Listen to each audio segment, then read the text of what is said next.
You're tuned in to the Binge It Babe podcast with your host, me, Candace Estelle. All right, babes, let's get binging.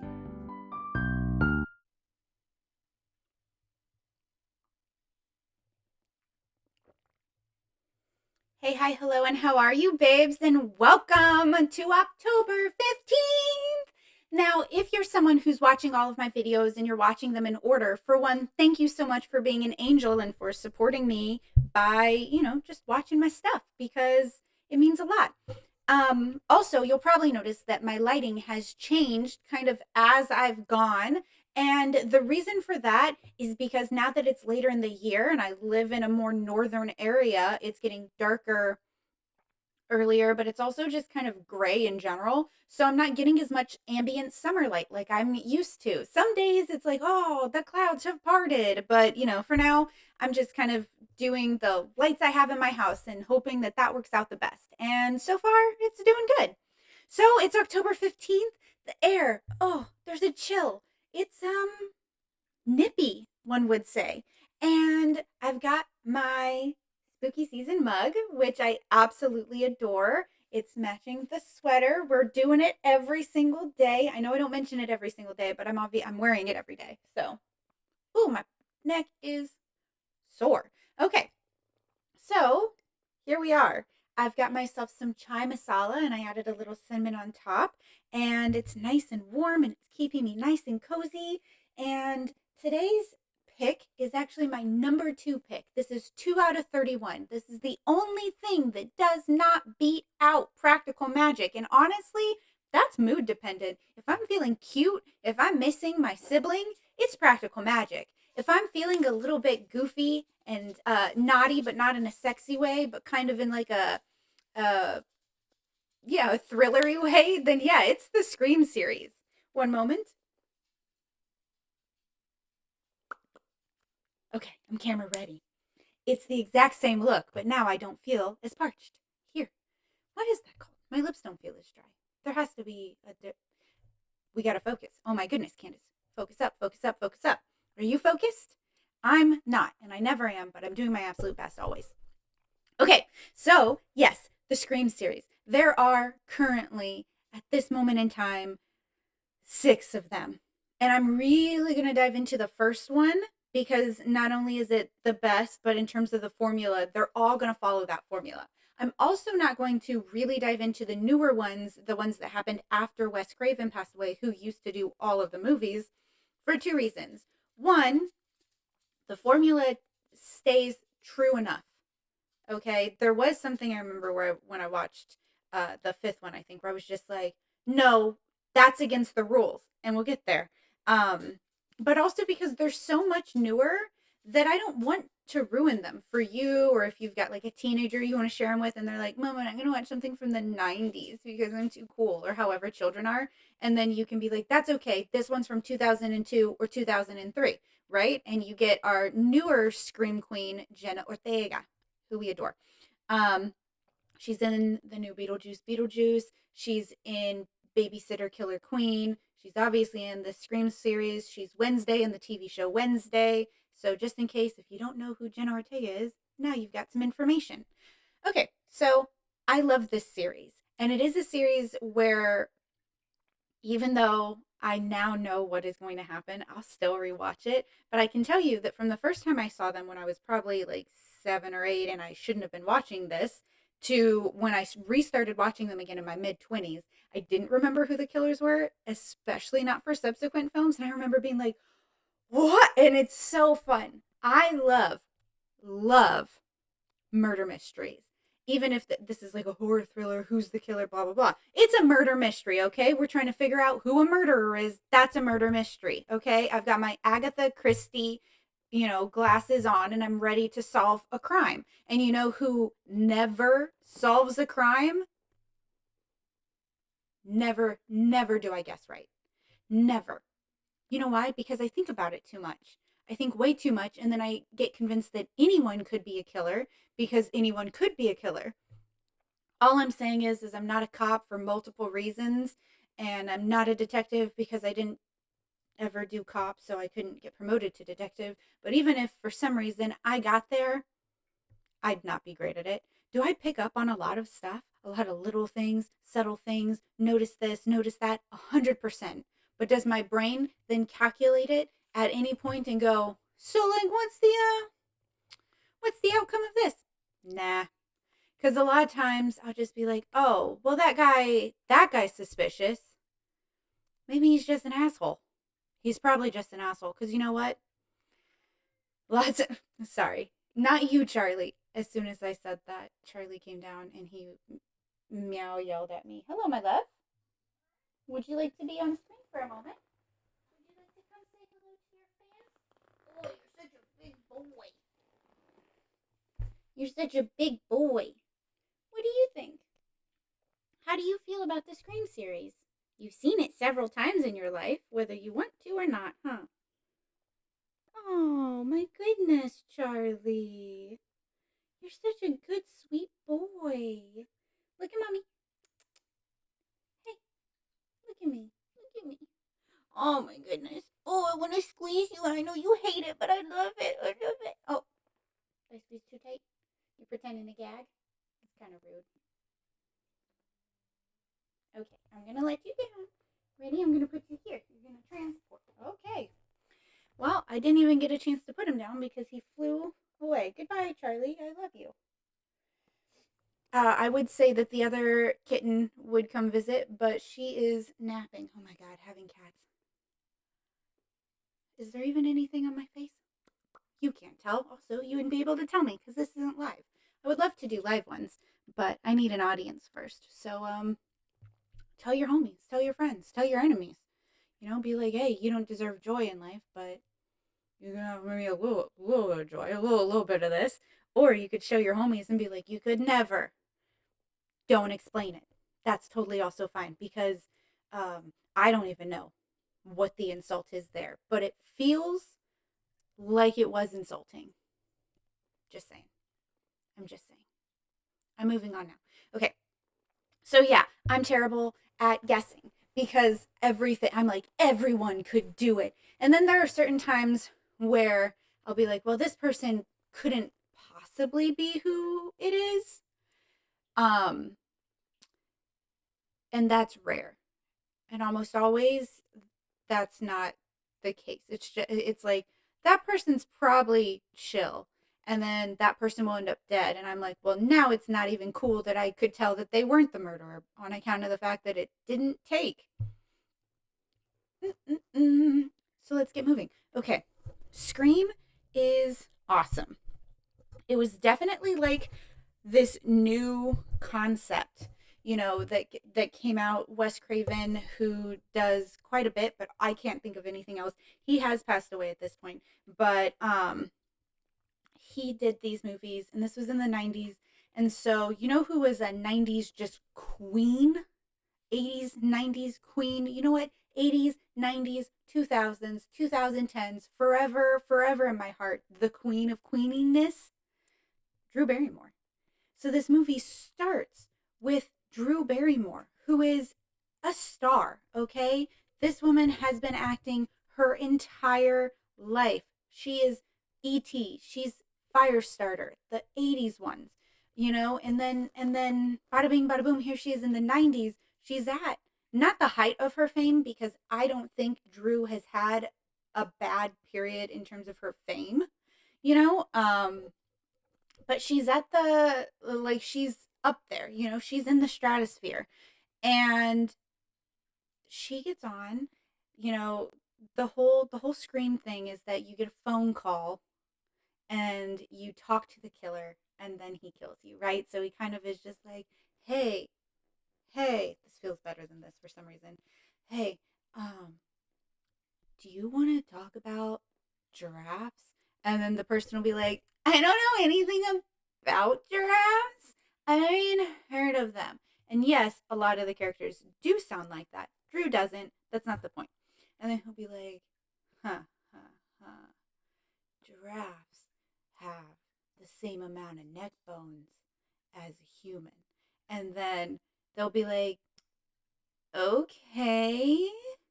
And then Ghostface will go, and it's easy break a human neck. And you'll be like, what the hell? What kind of weird ass conversation is this?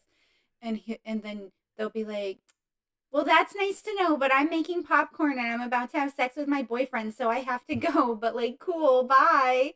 And then they'll hang up, and then the phone will ring again. And they'll be like, hello? And if you're a young person and you're picking on me because I don't do this for the phone, instead of I'm doing this is hang loose. This is because these movies came out in the 90s. This was the phone, okay? Also, I don't want to do this. This makes it look like I'm covering my ear or something, and I get it. That's absolutely how your technology has been for you. And to be really fair, my technology was not, what the hell? Yeah, was not really this.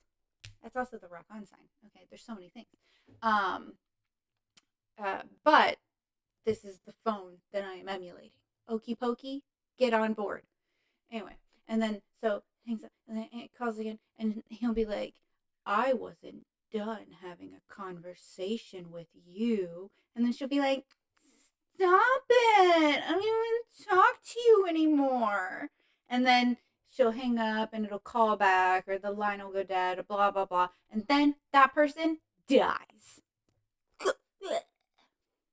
Sometimes really gorily, which I don't love because I'm a normal human who doesn't find certain gory situations incredibly entertaining and funny. I'm a very serious person. Anyway, so we see Drew Barrymore. Her name is Casey in the movie. And she's like, hello. And he's like, do you want to play a game? And then for some reason, she's like, I guess. Weird choices. And then he's like, I'm going to name. Or I don't think she does say yes. I think he's like, I've got your boyfriend. I'm going to kill him or something. There's stakes. Okay. So then she's playing the game and she's getting it wrong. And the game is like horror movie trivia. And that's the thing about all the screams is they are incredibly like meta in terms of the fact that they're always looking in on what horror movies, thriller movies, and the classics do, you know, with the final girl trope, the you have to be a virgin trope to survive, the you know, the nerdy trope and they follow those, but they make fun of them a lot of the time, you know? And so the whole thing is that the killers are kind of obsessed with horror movies in some way, you know? Um, so it's kind of the whole movie is tongue in cheek, right? It's borderline a parody of horror movies, except it does actually have a horror storyline or thriller storyline because I'm not really scared. Um, and so it's so freaking genius. It's so smart. Okay, so she's playing the game. It's about horror movies. She's not getting the questions right. His boyfriend gets killed. She's screaming, and then the killer is inside and yeah, kills her too. And then everybody at school the next day is just like, you believe it? Blah blah blah. There's a whole bunch of conversation, and this is when we meet our main protagonist, Sydney Prescott, who's played by Neve Campbell. Neve Campbell. Neve Campbell. I could do it earlier, and then when I started thinking about it, my brain was like, what if it's not? You know, because I just learned that Alan Tudyk, his last name is not pronounced like that. And now I can't remember what it was, but I heard him say his own last name, and then I thought, that's embarrassing. I've already talked about Tucker and Dale. I've already said how cool he is, and I said his name, and I've said it wrong. I just did it again. Is it Tudyk? Tudyk? Tudyk? No, it's kind of funny. Um, anyway, I apologize if I get people's names wrong. If I haven't heard it out loud, at the end of the day, I'm just a 90s hooked on phonics kid.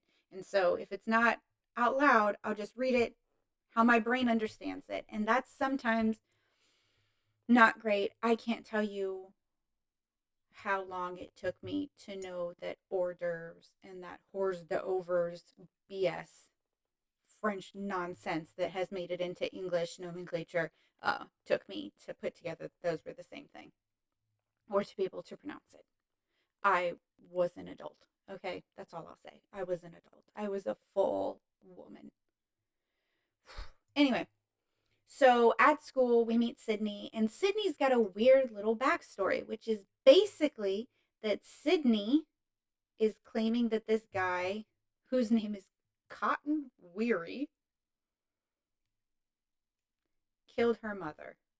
And that's it, right? She's like, I saw him leave the house, and he gets like sent to jail. And that guy is played by Liv Schreiber. Schreiber. Oh my God. Schreiber? No, I think there's an L in there. Schreiber. He gets played by Sabretooth from one of the Wolverine movies.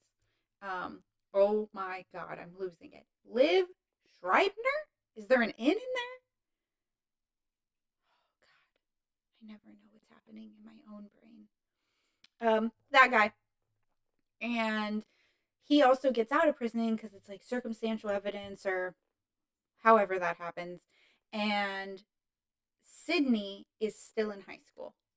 And she's dating Billy Loomis, who's played by Skeet Ulrich, who, if you're younger, you may recognize him from Riverdale because he plays the guy that Betty's mom used to date in high school. And they, I think, get back together at some point. I'm pretty sure he's one of the head gang members, but I don't remember what the gang is called, and my brain is trying to call it the One-Eyed Snakes, which is the motorcycle gang in Bob's Burgers. So whatever. But that's Skeet Ulrich. I really haven't seen him do other things. I think more just a before my time kind of situation. So Skeet Ulrich is he makes me uncomfortable. Okay. Not the person, but like the look. And then they really 90s him up. Like they really make him look like that 90s, like oily, greasy, kind of like the greasy hair, and like his eyes are very brown. And I think in the movie they kind of purposefully don't allow the light to like show pupil versus iris. So like he has like sharky eyes always, and that's like, and then he's always like brooding. That's me brooding, by the way, not like a chicken, but like a boy. And so he's always just like, oh, you know how it is. Um, and so I don't like him from the beginning. But then my brain is like, well, that's a personal prejudice. And so that's not how we behave, right? And it's not a personal prejudice, okay? Keep that in mind because I've seen a photo of Skeet Ulrich outside of character and he doesn't look like that. That is costuming, that is lighting, that is what those things do. So I just want to point out, I am not saying anything mean towards an actual human being and how they appear. I'm saying that the work that was done to make him look like a slimy little teenager, thorough, okay? Because the moment I see him, I'm just like, oh, I'm not comfortable, but also I kind of like it. And if that isn't teenage boys when you're a teenager, like I feel like that was how I felt in high school, where I'd just be like, I don't like it. Maybe I do. Who's to say? I'm moving on. I don't even know what my point is. Um, so Sydney's mom was murdered. She blames Cotton Weary, and she's dating Billy Loomis, who's Skeet Ulrich. And also, who named Skeet? Didn't you? Skeeter. Bothered me for my whole life. I just want to know, why is your name not Skeeter? Skeeter is more, you know what? It's not my business. It's not my business.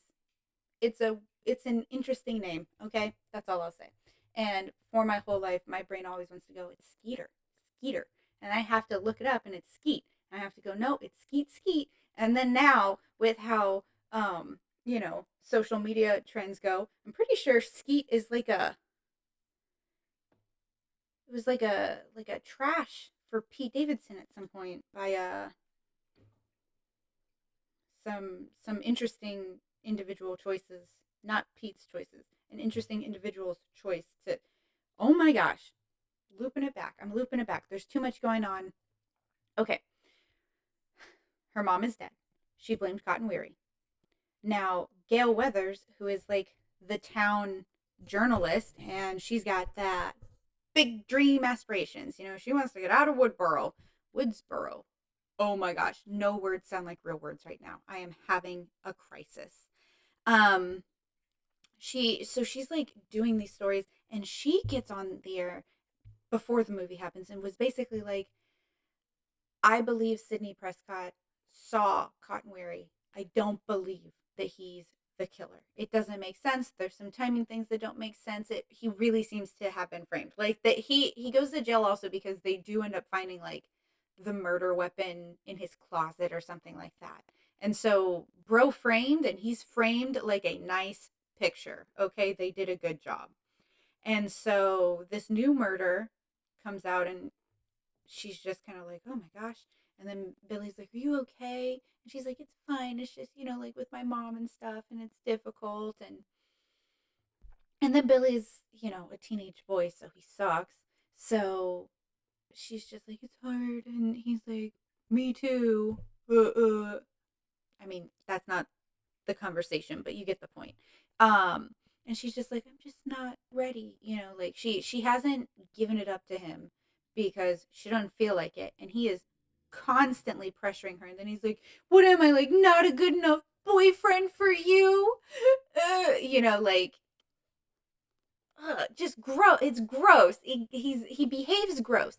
This is why I think he creeps me out so much. Is this is the first thing I've ever seen him in, obviously, and so that's just how he was colored for me forever. It was this guy who has a girlfriend that he claims to love, and then he's always like, trying to pressure her into having sex, and then shaming her because she won't, because like they were so much closer before her mom died, and now that that's happened, she's really changed, and now she's colder, and it's like, yeah, because her mom was murdered. Grow up. I know you're like a teenager, so you're literally doing that, but try harder. Um, and so we have that little storyline going on, and we have Neve Campbell's Sydney's friend. I don't remember what her name is, like Taryn or something, and her boyfriend, which is Stuart, which is played by Matthew Lillard, who I adore. And so Matthew and Billy are friends, and they kind of do that little like foursome hanging out thing. And then um this murder happens, and everyone's like, "Oh, that's crazy." Anyway, we're going to do something else and just not even care that one of our classmates has been murdered. And then Sydney's like, "I couldn't care, someone's been murdered, and it's bringing up a lot of stuff for me," and blah blah blah. And so that's like the beginning of the movie. That's it, right? It's just like this good setup. And then we're spending the whole movie losing people. We've got Jamie Kennedy in there. He's the movie nerd who keeps telling us how things should go based on movie tropes. And so that's also what makes it a little harder to solve if you've never seen the movies. It'll make it harder to solve because he is giving like true things, right? Like the virgin will survive and all of that stuff. But the movie will subvert some of those classic tropes because it's very like meta, it's thinking about itself, it's within itself. So I really love that part. And then you have like, oh yeah, so you have Gail, and then you have Dewey, which is played by David Arquette, and I think this is when Courtney Cox and David Arquette met, like because they were married at some point in the 2000s. They have a child together. Now they're no longer together, but I think they at least stayed on friendly terms. And so I think they might have met on the Scream set, and I love that. We've got Gail Weathers, and she's like that hotsy totsy, too good for anything kind of journalist. Sydney hates her, punches her at some point. And we've got Dewey, who's like Barney Fife, but for the new age. And if you don't get that reference, I totally understand. Barney Fife was this like lovable goofball cop, so he was clumsy and constantly like messing, like that trope. So this is the same thing, but now it's David Arquette.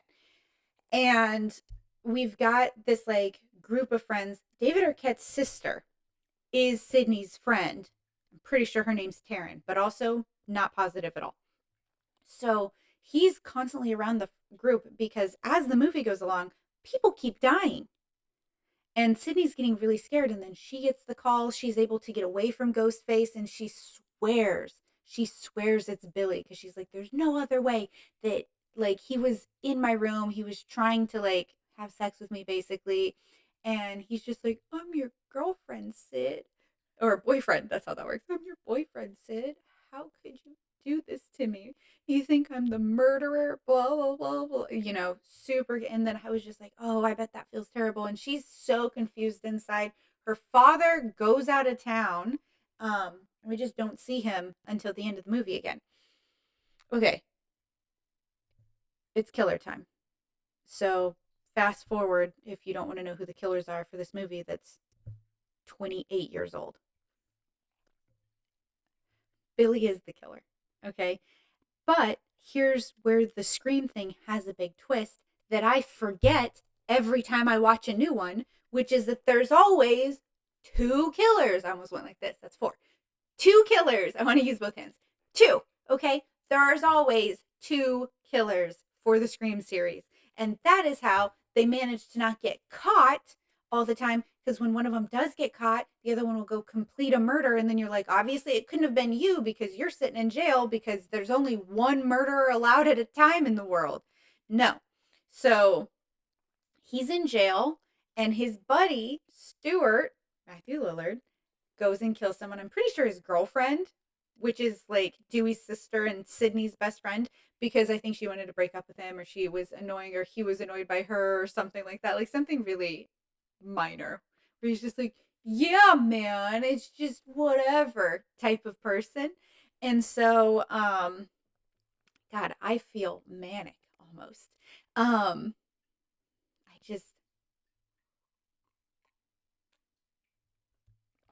that must be what it is. I haven't eaten today. I'm pretty caffeine sensitive, and I'm pretty sure this has caffeine in it. And that might be where I'm starting to be like, ooh, ooh. Anyway, sometimes I'm kind of glad that people don't watch these, because I just, hello, welcome back. I am a serious individual, and I do not laugh. Wow, I really could hold that. That's good for me to know. Okay, so Billy gets out of jail because obviously he can't be the killer because a new murder has happened. And then we get to the end, okay? Jamie Kennedy's character lives. Gail Weathers' character lives. Dewey lives. These are like our core people for a little while. Sydney lives. She does have sex with Billy. And then that's when he's like, guess you can't survive anymore because you're not a virgin. Stupid. Okay. Hate that trope. Hate that ideology.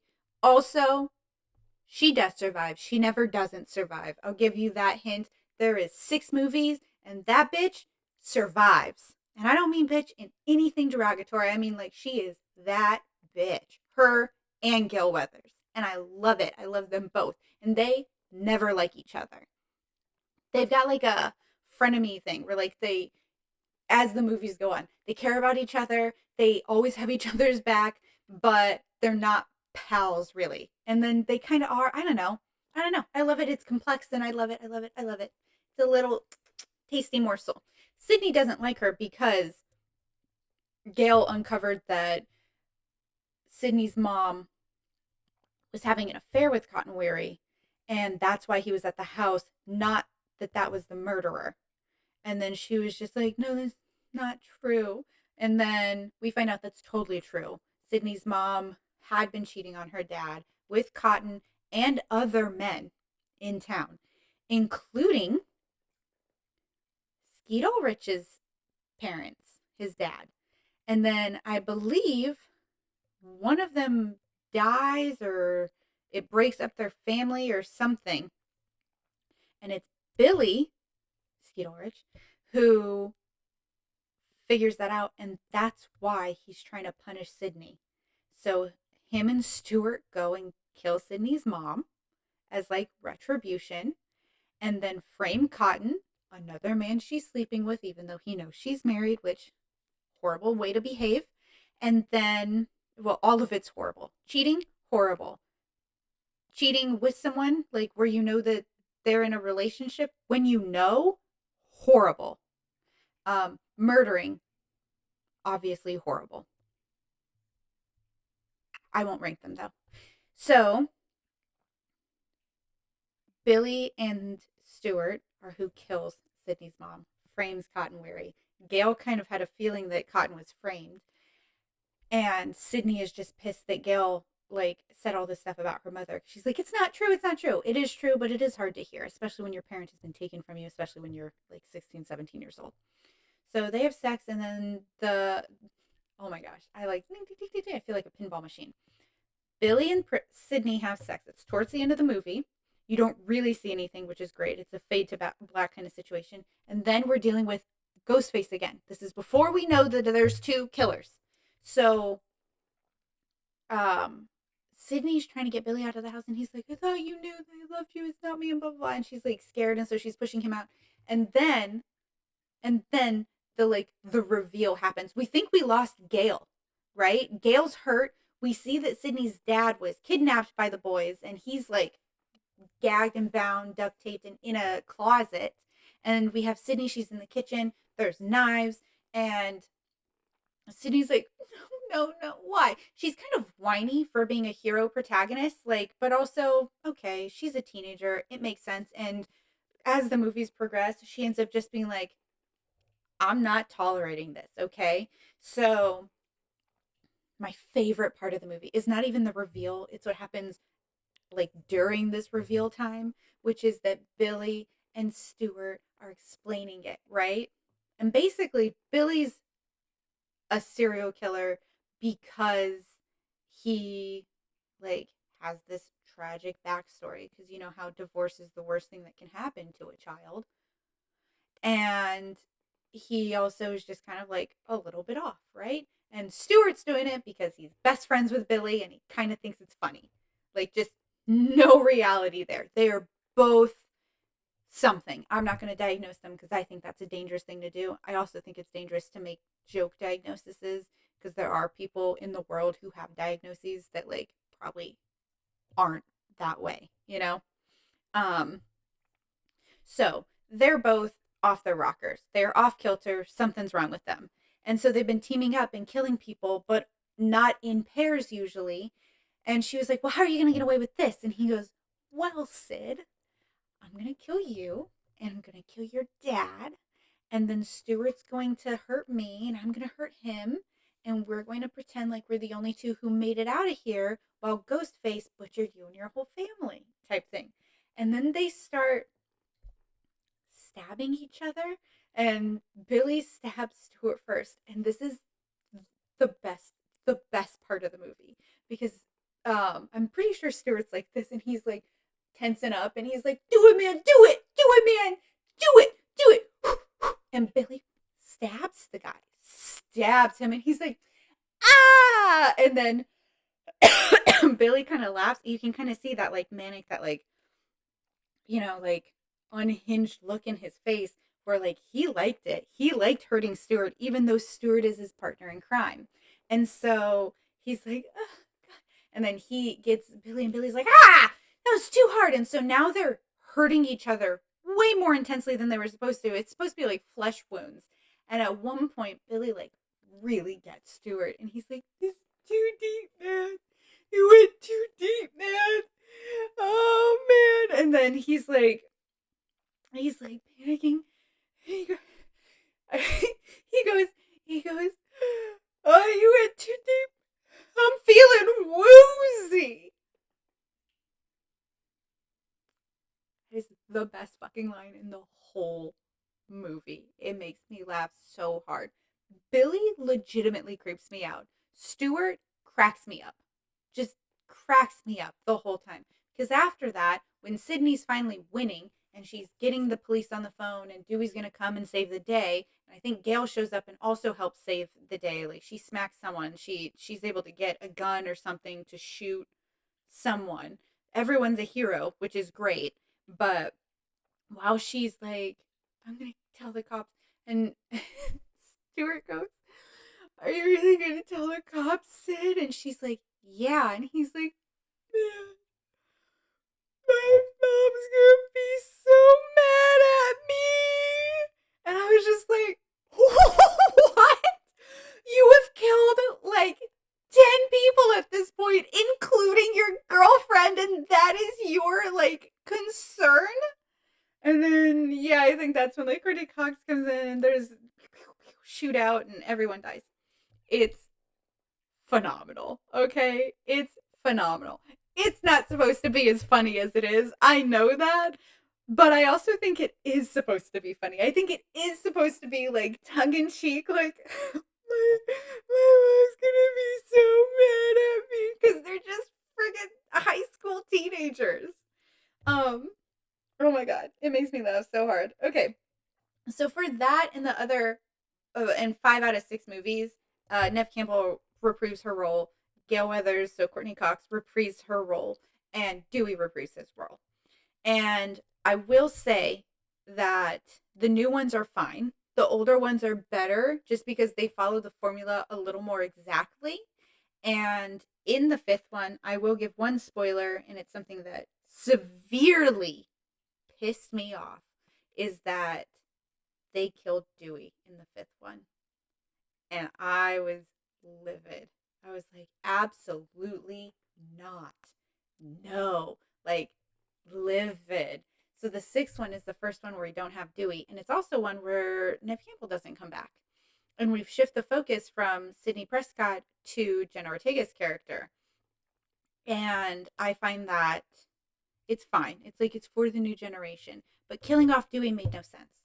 You didn't have to kill him. You know, you didn't have to. You didn't have to.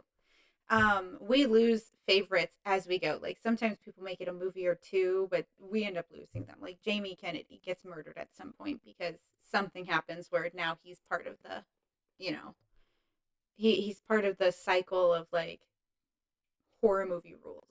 So I really love this whole series because it's always meta.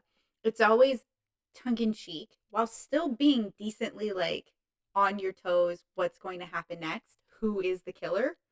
Um, for all of them, they all follow that. And on top of that, you always get the like the jokes where it's just like, oh, you couldn't be that because that's not how the rule works. And then it's like it also is updating the rules in the genre because it is in the genre. So it's always playing on itself as like a concept. And I think that's really cool and really interesting. And it does make me wonder if like if you're watching the newer ones without the older ones, could you appreciate that or notice it as much? You know? Um, I have no idea. The second one, really solid. It's got Timothy Oliphant and it's got oh shoot, I never remembered this woman's name, but she was in Roseanne from the 90s. She's the sister, Roseanne's sister, and she was in The Connors, obviously the reboot, and she plays Sheldon's mom in um Big Bang Theory. Why can't I remember this woman's name? I really apologize to this woman. I don't remember your name. I can see you clearly. So she's in there. You get Timothy Oliphant. I love Timothy Oliphant. Huge T.O. fan. Uh, introduce other people into the world of T.O. where I'm just like, you'll love him. He's great. He's in Justified. He's in Santa Clarita Diet. He's in oh shoot, what's that movie that I love? Oh, I should have put that in for this month. Oh my gosh. Okay, honorable mention, The Crazies. Is it a great movie? No. Did I love it? Yes. It's got Timothy Oliphant and it's basically like this town. What am I talking about? I can't switch to another movie. Yes, I can. It's my show. It's got he's in a town and they like the government like bombs it or something, but that's not what happens. No, it's a plane crashed and it gets into the water supply and it's making people, it's a zombie thing. It's basically making people zombies, but he's out on a farm with his wife and so she's not a zombie. They're neither of them because they're using a different water supply than the lake where the town is in. And you can tell that someone's infected because, like, I remember they had like elevated body temperature. She was pregnant, so that was a problem. Anyway, so it's them like getting away from this area, trying to get through, and the government is like, "Oh, we're here to help." Classic government. They're not, by the way.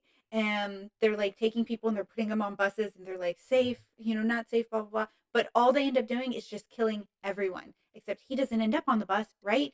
Because his wife is pregnant, but she's so early on that they're just like elevated temperature and moves her away. And so he's trying to save her. It's really fun. I enjoy it. I'm a huge Timothy Olyphant fan though, so like that's a huge part of it, you know? Maybe. I will watch something just because he's in it. Like I watched a lot of Justified just because he's in it. There's a new Justified show that I plan on watching. I just kind of forget. Um so I will watch it. But like he's in the second one. The third one, I can't think of exactly who's in it. But then the fourth one, I think the fourth one we get like Cotton Weary back. The third or fourth one. So a lot of callbacks, like we're constantly getting a new cast, but we still have some of the old cast. So it's a good blend and it keeps you engaged and entertained the whole time. At least it does for me. So that is why the Scream series is rated number 2. I could leave the last two and just go for 1 through 4, and it would still be rated number 2. I love them so much. I love them so much. In some series, you'll see like while I watch them, the latter ones just tank it. I would say that the latter ones for the series, they're solid. They're just not amazing because they really couldn't be.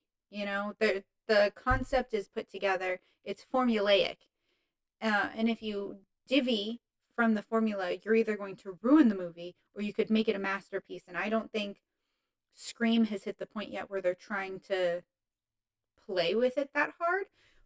Honorable mention. Honorable mention is that in the newest one, we get a Samara Weaving opening credit scene because every opening credit scene is a hot girl dying, basically, or like, yeah, the character dies right at the beginning. Where you're like, is that going to be the main character? It never is. So it was Drew Barrymore in the first one, and then I don't remember which one, but at one point we have Kristen Bell with someone else is sitting there with her. We have oh, what's her name? Lucy Hale is one of them, and this one is Samara Weaving. And if you're like, who's Samara Weaving? You should know because you've been watching the show and you're watching things, right? She's in a lot of our October picks. She's the babysitter in Babysitter. She's the babysitter in Babysitter Killer Queen. She is the protagonist in Ready or Not. She's our new Scream Queen. I love her. She's so pretty and she's so cool. I feel like she'd be cool. Okay? She seems great. And she's got the craziest like guttural like I don't know, it sounds like you're um sacrificing a goat. That's what her scream sounds like. Like it's not Jamie Lee Curtis's like oh, ah. It's not Janet Leigh, It is like a deep from within. Like I feel like she does those scenes and then she's like, now I have to take the rest of the day off and only drink tea because that was a lot. Like Scream, and I'm so here for it. Welcome our new Scream Queens, Jenna Ortega, Samara White Weaving. I love it. I love it. Oh yeah. So I loved seeing her. I wish she was in more of the movie, but I did give that away. She dies immediately. She's our first kill. Um so yeah, I think that's a great way to just end things. Is just always going, so yeah. Ah Scream. Number 2 on the list. Wonderful choice. Thank you, me. Yes, I'm so appreciative. I love this series. I have so much fun. I giggle way too much. And if I'm being really honest, aside from the first one and the second one, I almost always forget who the killers are because I don't rewatch those as often. So then I'll be like, wait, who is it? But that's part of the game. So have you seen any movies lately?